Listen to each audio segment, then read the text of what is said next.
तपाईहरु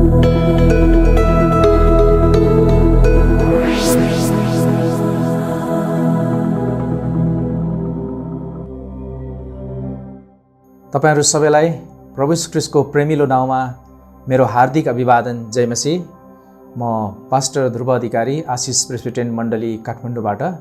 मैले आज तपाईहरुको माझमा परमेश्वरको वचनको खण्ड लुका 8को 40 देखि 48 सम्म लिएर आएको छु। अनि यो वचनको खण्डको शीर्षक छ विश्वासको छुवाई, द टच अफ फेथ। हुन्छ, म वचनमा जानुभन्दा अगाडि यो खण्डलाई म पढ्दछु तपाईहरुको लागि, सजिलोको लागि। लुका 8को 40 देखि 48। यीशु फर्केर आउनु हुँदा भिडले उहाँलाई स्वागत गर्यो, किनकि तिनीहरू सबैले उहाँको प्रतीक्षा गरिरहेका थिए। याइरस नाउँका एकजना सभाघरका शासक आएर यीशुका पाउमा परे र तिनको घरमा आउनुहोस् भनी उहाँलाई बिन्ती गरे, किनकि 12 वर्ष पुगेकी तिनकी एकमात्र छोरी थिए जो मर्नै लागेकी थिए। यीशु जाँदै गर्नुहुँदा मानिसहरूले उहाँलाई घचिटिरहेका थिए। 12 वर्षदेखि रक्तस्रावले पीडित एउटी स्त्री जसलाई कसैले निको पार्न सकेको थिएन, त्यसले पछिल्लोतिरबाट आएर उहाँको लुगाको एक छेउ छोई र तुरुन्तै त्यसको रक्तस्राव बन्द भयो। यीशुले भन्नुभयो, मलाई कसले छोयो? जब सबैले इन्कार गरे तब पत्रुस र तिनीहरूसँग हुनेहरूले भने, गुरुज्यू, भिडले तपाईलाई घेरेर ठेल्दैछन्। तर यीशुले भन्नुभयो, कसैले मलाई छोएकै हो, किनभने शक्ति मबाट निस्केर गएको मैले थाहा पाएँ। अब आफू लुकिरहन नसक्ने कुरा थाहा पाएर त्यो स्त्री काम्दै आई र उहाँको सामुन्ने घोप्टो परी र किन त्यसले उहाँलाई छोई अनि कसरी तुरुन्तै निको भई सो सब मानिसहरूका सामु बताइदिए। उहाँले त्यसलाई भन्नुभयो, छोरी, तिम्रो विश्वासले तिमीलाई निको पारेको छ, शान्तिसँग जाओ। अहिलेको संसारमा हेर्यौँ भने हामी धेरै कुराहरू देख्दछौँ। आज धेरै मानिसहरू निराशा अवस्थाहरूमा छन्। मानिसहरू आशाविहीन अवस्थामा छन्। मानिसहरूको प्रयासहरू असफल भएको छ। जतिसुकै धन सम्पत्ति रुपियाँ खर्च गरे तापनि आज मानिसहरूले आफूले चाहेका कुराहरू उनीहरूले प्राप्त गर्न सकेका छैनन्। आफूले चिताएको कुराहरू उनीहरूले पाउन सकेका छैनन्। मानिसहरूमा शारीरिक पीडा छ, मानिसहरूमा भावनात्मक पीडा छ, मानिसहरूमा चाहिँ मानसिक पीडा भएर मानिसहरू गइरहेको छ। अनि मानिसहरूमा दुःखै दुःख, पीडै पीडा भएको कुराहरू हामी देख्दछौँ। र यो आजको यो खण्डले आज हामीलाई त्यही भन्दछ कि यी अवस्था भएर गएका मानिसहरूको लागि चाहिँ आज परमेश्वरको वचन उनीहरूको निम्ति एउटा आशाको वचन छ। अनि त्यो वचनको अनि आजको यो खण्डले, आजको यो घटनाले आज के भन्दछ, ती मानिसहरूलाई के आशा दिँदछ भन्ने कुराहरू पनि हामी आजको वचनबाट हामी हेर्न गइरहेका छौँ। अब यो घटना, यो कथा अब यसरी सुरु हुन्छ। याइरस भनेका एकजना व्यक्ति हुनुहुन्छ जो कफरनहुमको एउटा सभाघरका एकजना ठुला धार्मिक नेता, ठुला अगुवा थिए उनले। अनि उनले चाहिँ एक दिन चाहिँ यीशुकामा आएर उहाँले चाहिँ घोप्टो परेर चाहिँ बिन्ती गरेर भने, मेरो सानी छोरी चाहिँ मर्नै लागेको छ, प्रभु तपाईँ आएर मेरो घरमा आएर मेरो छोरीलाई हात मात्रै राखिदिनुहोस् न, ऊ अनि निको होस् र अनि ऊ बाँचोस् भनेर त्यो सभाघरको यहुदीले चाहिँ चाहिँ उहाँलाई त्यो बिन्ती गरे। अनि तब तुरुन्तै यो कुरा सुनेपछि चाहिँ यीशु ख्रीष्ट चाहिँ तुरुन्तै त्यो याइरस नाउँको त्यो धार्मिक नेताको पछि लागेर उहाँ जानुभयो। अनि जाँदै जाँदाखेरि चाहिँ बाटोमा फेरि उहाँले चाहिँ अर्को एउटा समस्यालाई चाहिँ एउटा महिलाको अवस्थालाई उहाँले चाहिँ भेट्नुभयो। अनि त्यहाँ चाहिँ अर्को एउटा महिला थिइन् जुन 12 वर्षदेखिको रगत बग्ने स्त्री, जुन पीडाले चाहिँ ऊ चाहिँ यीशुलाई खोज्दै आइरहेको कुराहरू हामी घटना देख्दछौँ। अब यहाँ दुईजना व्यक्तिको कुरा, समस्यालाई हामी देख्दछौँ। एकजनाको छोरी चाहिँ जुन छ ऊ चाहिँ समाजबाट प्रतिष्ठित छ, ऊ चाहिँ सबैले चिनेको, सबैले मानेको, सबैले गण्यमान्य व्यक्ति, प्रतिष्ठित व्यक्ति छ भने चाहिँ अर्को एकजना महिला छ जुन महिला चाहिँ जो समाजबाट चाहिँ हेपिएको, तिरस्कार गरिएको, बहिष्कृत गरिएको एउटा हामी देख्दछौँ। जुन चाहिँ एउटा असामान्य रोग, जुन 12 वर्षदेखि चाहिँ एउटा असामान्य रोगले चाहिँ सताएको कुराहरू हामी पाउँदछौँ। अब यो दुईटै व्यक्तिमा चाहिँ के समान पाउँदछौँ भने चाहिँ यी दुवैजनालाई थाहा छ यीशु ख्रीष्टमा मात्र चङ्गाइ छ, यीशु ख्रीष्टमा मात्रै त्यो सबै कुराहरूको समाधान छ भन्ने कुराहरू जब उनीहरूले बुझ्छन् अनि त्यसपछि बुझेपछि यीशु ख्रीष्टमा चाहिँ उनीहरू चाहिँ आएको कुराहरू हामी पाउँदछौँ। अब त्यहाँ ठुलो भिड छ, ठुलो ठेलामठेल छ, धेरै मानिसहरूले चाहिँ यीशु ख्रीष्टको योभन्दा अगाडि पनि धेरै ठुलो चमत्कार र चङ्गाइको कामहरू ती चेलाहरूले ती मानिसहरूले त्यो भिडले देखेका थिए र अब फेरि के हुनेवाला हो भनेर चाहिँ ती भिडहरू चाहिँ यीशु ख्रीष्टको पछि लागेको कुराहरू हामी पाउँदछौँ। अनि त्यसपछि त्यो अचानक त्यो ठुलो भिडमा जो आइरस र यीशु ख्रीष्ट अनि त्यो भिड जाँदै गर्दाखेरि चाहिँ अचानक त्यो ठुलो भिडमा चाहिँ एकजना महिलाको चाहिँ प्रवेश हुन्छ, जुन चाहिँ महिला चाहिँ 12 वर्षदेखि चाहिँ रक्तस्राव रगत बग्ने रोगले चाहिँ उनी ग्रसित थिइन्। जुन महिलामा हुने त्यो एउटा मासिक चक्र जुन महिनावारी हुन्छ, जुन 28 दिनमा हुन्छ, त्यो भन्दाको अर्को बेग्लै खालको एउटा बिमारले चाहिँ उनीहरू सताएकी थिए। ऊ चाहिँ त्यो 12 वर्षसम्म चाहिँ निरन्तर रोग त्यो रगत बग्ने बिमार भएको कारणले गर्दाखेरि चाहिँ ऊ चाहिँ एउटा कमजोर एउटा हिँड्न नसक्ने अवस्थाबाट चाहिँ उनी गएको थियो। अनि ऊ घिस्रदै अनि चाहिँ यीशुलाई चाहिँ ऊ भेट्न आउँदैछ, यीशुलाई कहाँ हुनुहुन्छ भनेर चाहिँ। अब पहिलो कुरो चाहिँ ऊ चाहिँ एउटा शारीरिक रूपमा चाहिँ ऊ पीडित थिए। ऊ 12 वर्षदेखि लगातार रूपमा चाहिँ उसको चाहिँ कमजोर भएको कुराहरू हामी पाउँछौँ। उसको शरीर फिक्का भइसकेको छ, उसको शरीर पहेँलो भएको छ। अनि उसले चाहिँ सबै कुरोहरू चाहिँ उसको चाहिँ 1 दिन होइन, 2 दिन होइन, 1 हप्ता होइन, 1 महिना होइन, 1 वर्ष होइन, तर 12 वर्षसम्म चाहिँ लगातार उसको शरीरबाट चाहिँ रगत बग्ने क्रमहरू भइरहेको थियो, जसले गर्दाखेरि उस शरीरमा एकदम शिथिल भइसकेको छ। अब उसको कुनै उपाय छैन। ऊ शारीरिक रूपमा चाहिँ पीडित भएको कुराहरू हामी पाउँछौँ, पहिलो कुरा भने। दोस्रो कुरोहरूमा चाहिँ उसले चाहिँ आफ्नो जीवनमा भएका सम्पूर्ण उपचारका विधिहरू उसले चाहिँ अप्नाइसकेको छ, सम्पूर्ण उपचारहरू चाहिँ लिइसकेको छ। त्यहाँ भयो त्यति बेलाका समयका वैद्यहरू, चिकित्सकहरूदेखि लिएर दबाई पानीदेखि लिएर सबै कुरोहरू चाहिँ उपचारहरू चाहिँ उसले लिइसकेको कुराहरू हामी पाउँदछौँ। त्यति बेला उसले चाहिँ 11वटा, त्यति बेला यहुदी समाजमा 11वटा उपचारका विधिहरू हुन्थे। ती 11वटा उपचारका विधिहरू पनि उसले सबै सकेर चाहिँ ऊ चाहिँ हैरान भएर चाहिँ अब ऊ निराशा भएर चाहिँ ऊ चाहिँ बसेको कुराहरू हामी पाउँछौँ। अनि उसको अवस्था चाहिँ दिन प्रतिदिन झन् नाजुक हुँदै गइरहेको कुराहरू हामी यहाँ देख्दछौँ। ऊ शारीरिक रूपमा अस्वस्थ थिए, उसले उपचारका सबै विधिहरू पनि अप्नाइसकेको कुराहरू हामी पाउँदछौँ। अनि ऊ चाहिँ भावनात्मक रूपले पनि ऊ एकदम पीडित थिए। 12 वर्षदेखि उनी पीडित थिए। ऊ असाध्यै निराशा र शोकमा चाहिँ अब डुबेकी थिए। अब उसको सम्पूर्ण जीवन चाहिँ अब आशाविहीन अवस्थामा थियो। अब उसको जीवन चाहिँ एउटा अन्तिम अवस्थाको अन्तिम घडीमा पुगेको कुराहरू हामी पाउँदछौँ। अब मृत्युलाई पर्खाउनु बाहेक उसको जीवनमा अरू केही पनि थिएन। त्यसले गर्दाखेरि चाहिँ ऊ भावनात्मक रूपले चाहिँ ऊ डिप्रेसन भइसकेको थियो, ऊ निराशा भइसकेको कुराहरू हामी पाउँदछौँ। र चौथो कुरो चाहिँ ऊ धार्मिक दृष्टिकोणबाट चाहिँ उसले कष्ट भोग्नु परेको थियो। त्यति बेलाको यहुदी नियमअनुसार त्यति बेलाको समाजमा चाहिँ यस्ता व्यक्तिहरूलाई चाहिँ अछुत मानिन्थ्यो। ऊ समाजबाट बहिष्कृत हुनुपर्दथ्यो, विवाह गर्न पनि गाह्रो हुन्थ्यो। यदि गरिहाले भने पनि छुटाना पारपचुके डिभोर्स हुने डर हुन्थ्यो। अनि मन्दिरमा खुल्ला गएर चाहिँ आराधना पूजा गर्नलाई चाहिँ मनाइ थियो। अरूलाई कसैलाई चाहिँ सिधा मुखले सिधा अनुहारले हेर्न नमिल्ने त्यति बेलाको थियो। खुल्ला हिँड्न पाइँदैन थियो समाजमा। अनि कुनै चिजहरूमा छोयो भने अशुद्ध हुन्थ्यो। अनि ती सबै कुराहरू चाहिँ मानिसलाई छुँदा अनि सबै कुराहरूमा चाहिँ सबै कुराहरू अशुद्ध हुन्थ्यो। अनि कोही मान्छे नजिक आएको छ भने म अशुद्ध हुँ भनेर उसले चाहिँ आफूलाई चाहिँ चिनाउनु पर्दथ्यो। ऊ साथीभाइबाट, आफ्नो समाजबाट अनि आफ्नो परिवारबाट पनि ऊ चाहिँ बहिष्कृत हुन्थ्यो। यस्तो अवस्थामा त्यो महिला गएको थियो। अनि त्यति बेलाको समाजमा फेरि यस्तो रजस्वला हुने, महिनावारी, यस्तो रगत बग्ने स्त्रीहरूले चाहिँ आफूलाई शुद्ध पार्नको लागि अनेक किसिमका चाहिँ विधिहरू चाहिँ गरेर मन्दिरमा गएर चाहिँ परेवाहरू चढाउने, मन्दिरमा गएर पुजारीहरूलाई परेवा चढाएर चाहिँ आफ्ना यी सबै विधिका शुद्ध विधिका उपायहरू चाहिँ अपनाउनु पर्ने कुराहरू हामी पाउँदछौँ। यस्ता कुराहरू पुरानो नियममा थियो। अनि व्यवस्थामा चाहिँ पुरानो नियममा अनि व्यवस्थामा चाहिँ प्रायः चाहिँ 3 प्रकारका यस्ता किसिमका सङ्क्रमित व्यक्तिहरूलाई चाहिँ समाजबाट चाहिँ हेलित गरिन्थ्यो। उस्तै पऱ्यो भने समाजबाट बहिष्कृत पनि गरिन्थ्यो। पहिलो कुरो चाहिँ एउटा कुष्ठरोग बिमार थियो। अनि दोस्रो कुरो चाहिँ यो शारीरिक अशुद्धताका बिमारहरू, रोगहरू। र तेस्रो चाहिँ मृतसँग, जस्तै मरेको लासहरूसँग सम्पर्कमा आयो भने ती व्यक्तिहरू चाहिँ अशुद्ध हुन्थे र तिनीहरूलाई चाहिँ त्यो शुद्धताको विधिहरू उनीहरूले चाहिँ अपनाएन भने उनीहरूलाई समाजबाट लखेटिन्थ्यो, घृणा गरिन्थ्यो। यो त अनि त्यसले गर्दाखेरि चाहिँ यस्तो अवस्थामा चाहिँ त्यो महिला गएको कुराहरू चाहिँ हामी पाउँदछौँ। नेपालको अवस्थालाई पनि तपाईँले हेर्नुभयो भने थाहा पाउनुहुन्छ। अहिले पनि यो छाउपडी भन्ने एउटा प्रथा छ।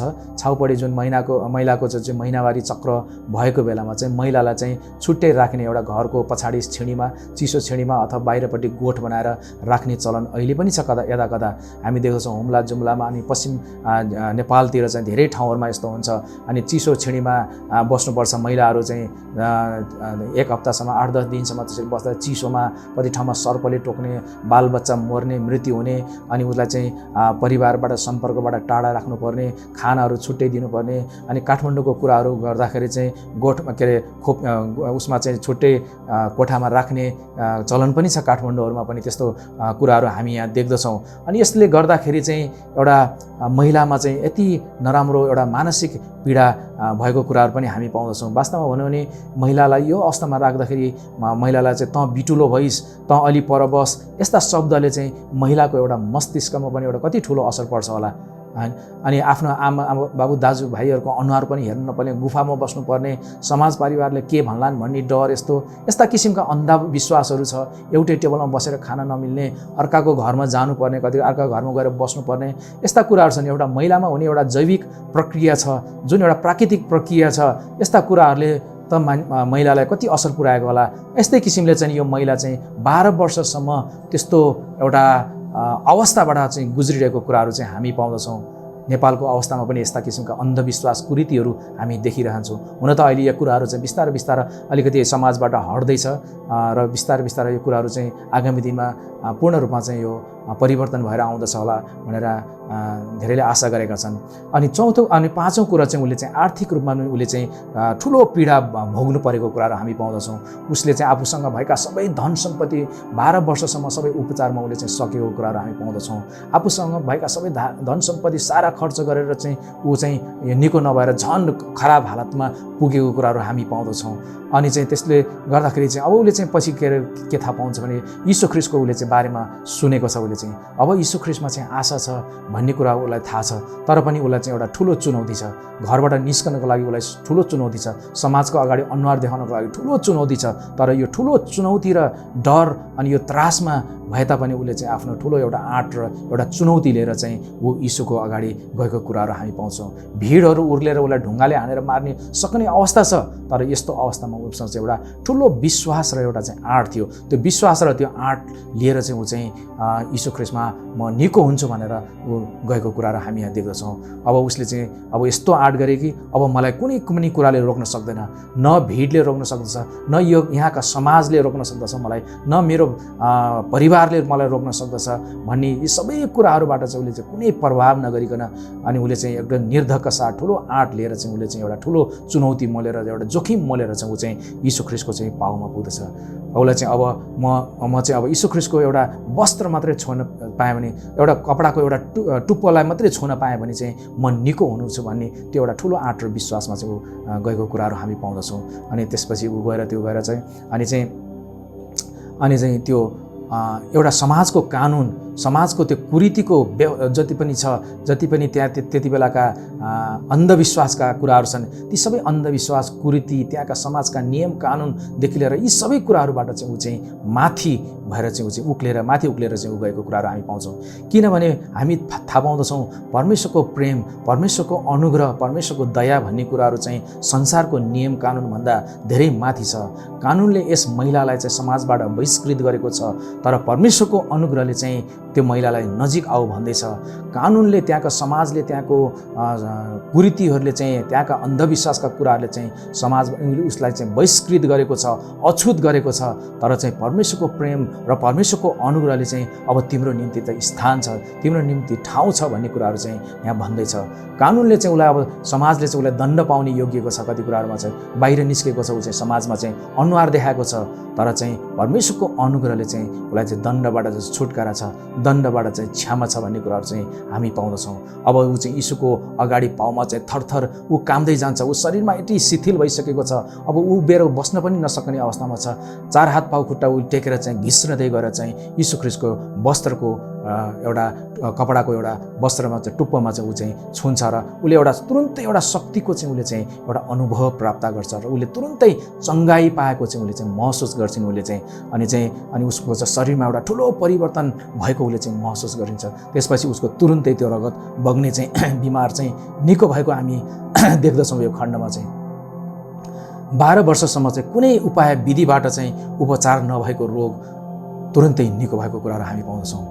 अब ख्रिस्टले त्यति बेला त्यो समाजलाई देखाउनु पर्थ्यो, त्यो अन्धविश्वास, त्यो कुरीति, त्यो एउटा अन्धकारको एउटा समाज थियो, त्यो समाजलाई चाहिँ धेरैको मानिसहरूको त्यो जिज्ञासालाई, मानिसको शङ्का उपशङ्कालाई, ती सबै कुराहरूलाई, समाजका ती सबै कुराहरूलाई चाहिँ कुरीतिहरूलाई चाहिँ प्रभु यीशु ख्रिस्टले उदाङ्गो पनि पार्नुपर्ने थियो। अनि त्यस्तो कुरीति र अन्धविश्वासलाई उदाङ्गो पार्नको लागि चाहिँ उहाँ चाहिँ अब परमेश्वरको पुत्र हुनुहुन्छ भनेर पनि मानिसहरूलाई चिनाउनु पनि पर्ने थियो। त्यसकारण चाहिँ आफूबाट शक्ति, यीशु ख्रिस्टले चाहिँ आफूबाट शक्ति बाहिर गएको यीशुले छिट्टै थाहा पाउनुभयो र पछितिर फर्केर उहाँले चाहिँ भन्नुभयो, कसले मेरो वस्त्र छोयो? मर्कुस 5:3 पनि पाउँदछौँ, कसले मेरो वस्त्र छोयो भनेर भन्नुभयो।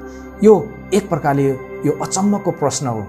त्यो भिडमा धेरैजनाले चाहिँ यीशु ख्रिस्टको वस्त्रलाई छोए, यीशु ख्रिस्टलाई चाहिँ छोए, तर चाहिँ यीशु ख्रिस्टले चाहिँ भन्नुभयो, उहाँलाई थाहा थियो कसले छोयो भन्ने कुरा पनि उहाँ थाहा छ, किनभने उहाँ परमेश्वर हुनुहुन्छ, उहाँ अन्तर्यामी प्रभु परमेश्वर हुनुहुन्छ, सर्वज्ञानी परमेश्वर हुनुहुन्छ, उहाँलाई सबै कुराहरू थाहा थियो र पनि कसले मेरो वस्त्र छोयो भनेर उहाँले भन्नुभयो। यो प्रश्न गराइमा चाहिँ एउटा ठुलो रहस्य लुकेको कुराहरू हामी पाउँदछौँ। अनि त्यहाँ एउटा चेला छ पत्रुस, जो बोल्नमा छिटो, र उसले चाहिँ छिटो बोलेर उसले भिडमा जुन ठेलमठेला गरेको, त उसले त्यहाँ ठेलमठेला गरेको देखिरहेको छ, भिड छ त्यहाँ, ठुलो ठेलमठेला भिड छ। अनि त्यति बेला चाहिँ पत्रुसले चाहिँ अनि भन्दछ, भिडले ठेलमठेला गरेको त तपाईँले देख्नु भएकै छ नि, पनि तपाईँ भन्नुहुन्छ कसले मलाई छोयो? यो प्रश्न गराइमा ठुलो विशेष महत्त्व लुकेको छ भनेर मैले भनिसकेको छु अगाडि पनि तपाईँहरूलाई। यो यीशुलाई थाहा नभएर होइन, तर यो प्रश्न चाहिँ अरूहरूको लागि बढी महत्त्वपूर्ण थियो। यो छुवाई चाहिँ विशेष प्रकारको छुवाई थियो, यो छुवाई चाहिँ विश्वासको छुवाई थियो।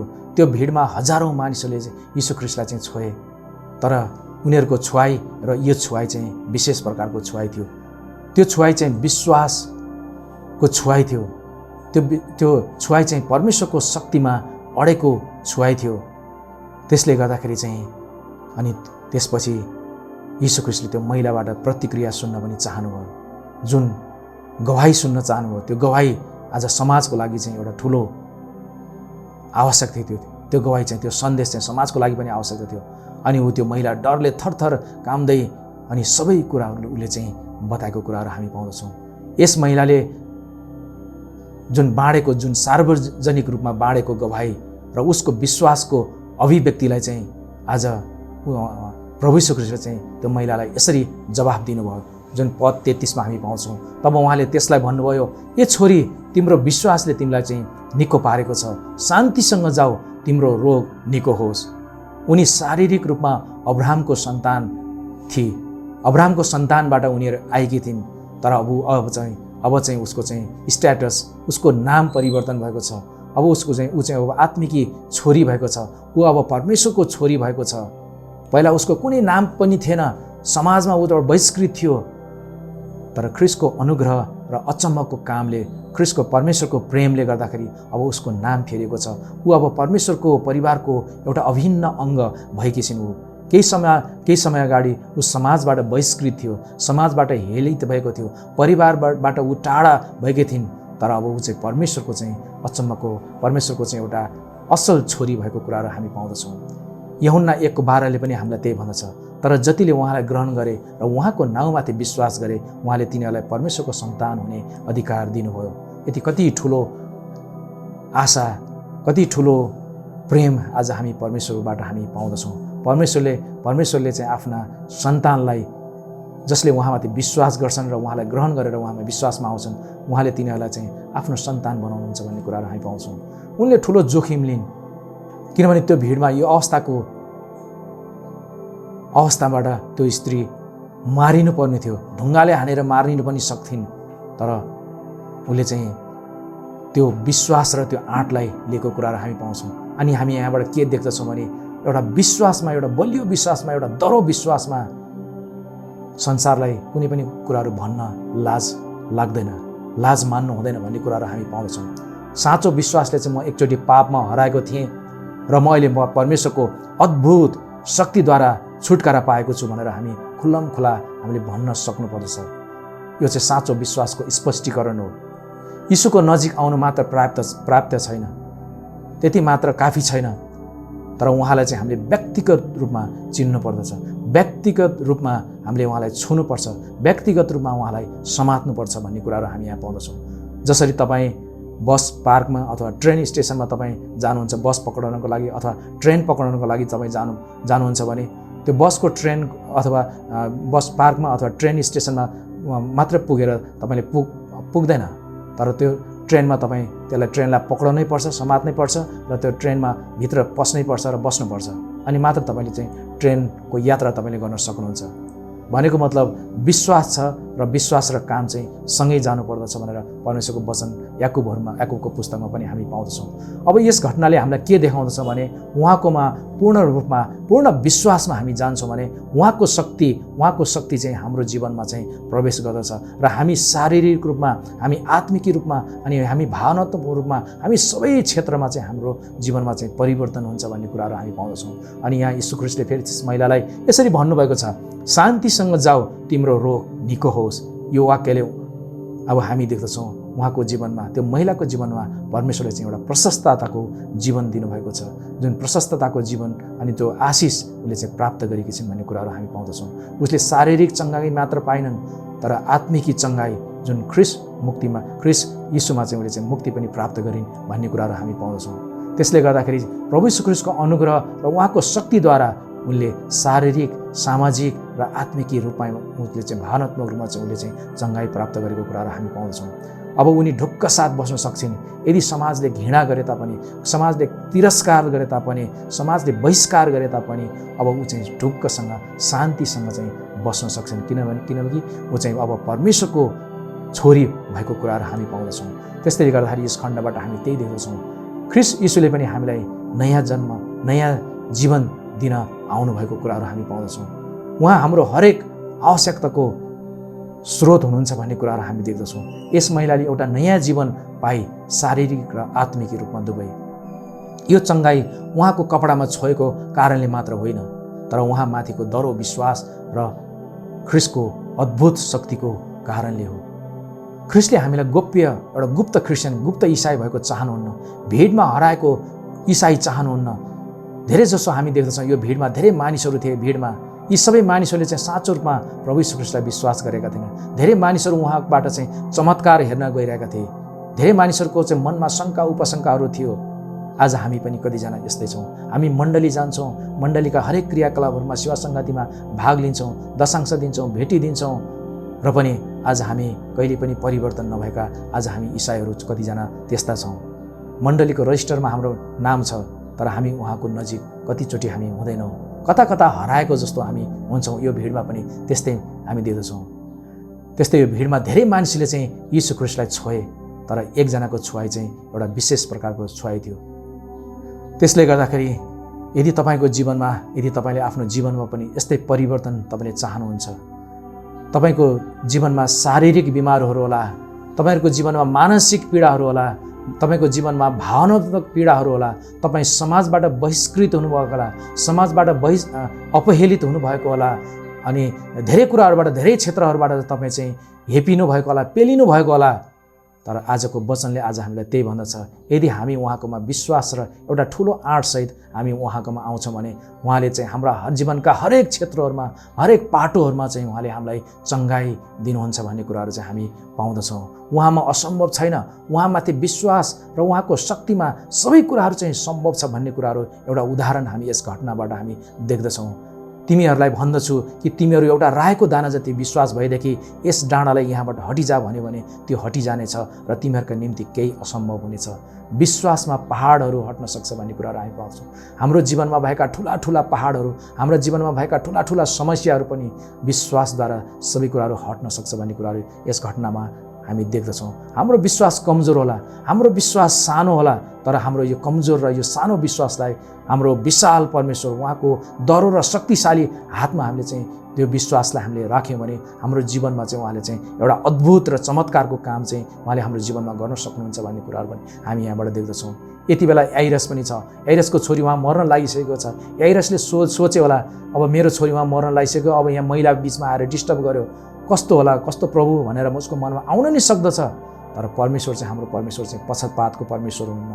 परमेश्वरले चाहिँ आफ्नो समयमा काम गर्नुहुन्छ, आफ्नो समयमा परमेश्वरले चाहिँ आफ्नो उत्तर दिनुहुन्छ भन्ने कुराहरू हामी देख्दछौँ। पछि गएर त्यो याइरसको छोरी पनि निको भएको कुराहरू हामी देख्दछौँ। इसाई जीवनको यात्रा भनेको विश्वासको तीर्थ यात्रा हो।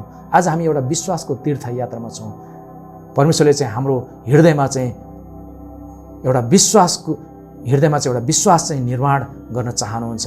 इसाईको सम्पूर्ण तीर्थयात्रा त्यो विश्वासको जरामा गाडिएको छ, त्यो विश्वासमा आधारित छ भन्ने कुराहरू हामी पाउँदछौँ। त्यसले गर्दाखेरि चाहिँ परमेश्वरले आफ्नो वचनमा पनि भन्नुभएको छ, हबकुकलाई भन्नुभएको छ, धर्मीजन चाहिँ विश्वासद्वारा जिउनेछ भनेर भनेको छ। अहिले हामी त्यो गन्तव्यको यात्रामा छौँ, हामी त्यो अहिले विश्वासको यात्रामा छौँ जुन हामीले अहिले देखेका छैनौँ। विश्वासद्वारा चाहिँ हामी भविष्य चाहिँ सजिलै देख्न सक्छौँ, विश्वासद्वारा हामी असम्भवलाई चाहिँ सम्भव देख्न सक्दछौँ भन्ने कुराहरू हामी पाउँदछौँ। एउटा भनाइ छ, हजारौँ माइलको तपाईँले यात्रा गर्नु छ भने एक कदम यात्राबाट चाहिँ तपाईँले सुरु गर्नुपर्दछ भन्ने कुराहरू हामी पाउँछौँ।